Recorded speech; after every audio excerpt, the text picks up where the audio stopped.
With the ReMarkable Paper Pro, the paper tablet company launched a device that had the features that many of us were missing from the last one, the ReMarkable 2. It finally got a screen light to make it visible in low light situations and was upgraded to colour e-ink, but with the upgrades came a pretty steep increase in price. So rather than be a replacement for the second gen model, it's a premium tier above it. So it begs the question, are those upgrades worth it?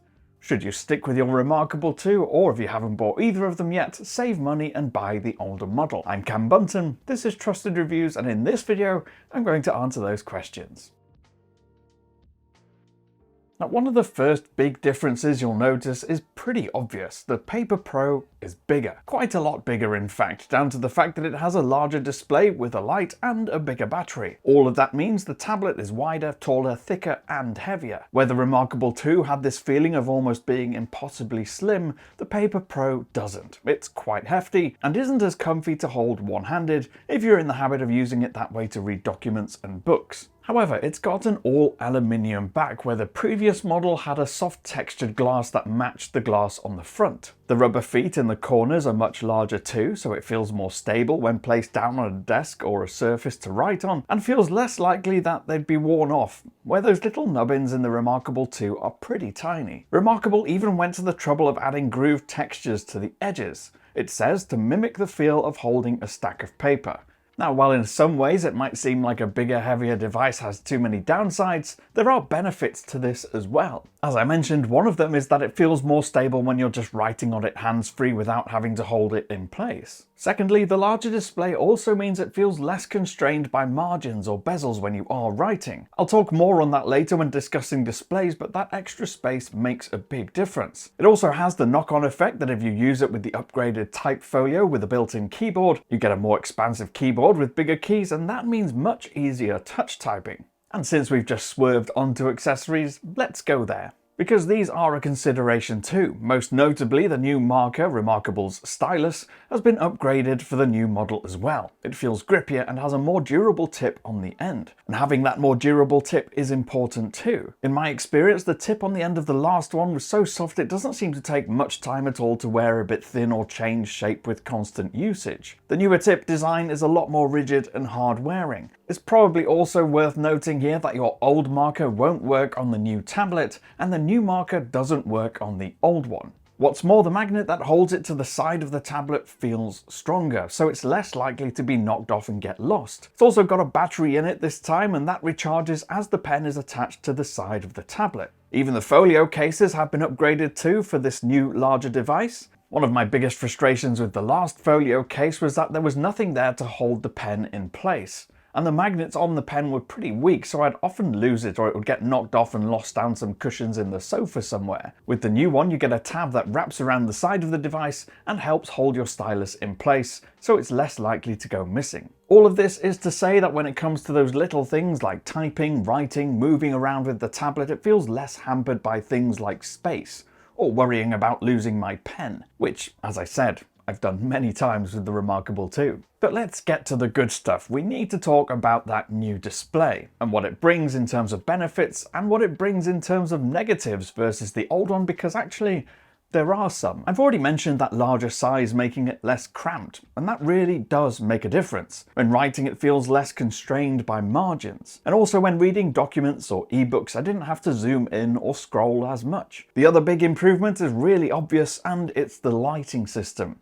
It's not a bright light on the display at all. In fact, if you're in a well-lit environment, you might not even notice that it's on at all, even in its brightest setting. However, once you're in a dark room, whether early in the morning or at night, that soft glow of the light means still being able to clearly see what's going on the display without having to squint. The previous ReMarkable is reliant on ambient lighting, so unless you have a reading light attached or some form of lighting nearby, you're really going to struggle to see when it's darker. Of course, the other difference is that the new display is a color e-ink panel. That means you can select from a handful of different ink colors for each pen type that you use, whether you're highlighting or writing text. Again, like the lighting, it's worth tempering expectations. because this colour e-ink panel is nowhere near as vibrant and colour-rich as the colour on a more traditional OLED or LCD-based display. The colours are quite muted. However, I still found them invaluable. Writing to-do lists and being able to use different colors for different section headings or underlining means it splits the page visually in a way that makes it easy to find the things that I'm looking for. It's similar if you want to write little notes in the sidelines of a document in different colors, or just underline words in a document. Or again, with to-do lists, crossing out tasks with a highlighter. So I'm not just looking at a scribbled mess of monochrome black lines. There is a downside to this new display though,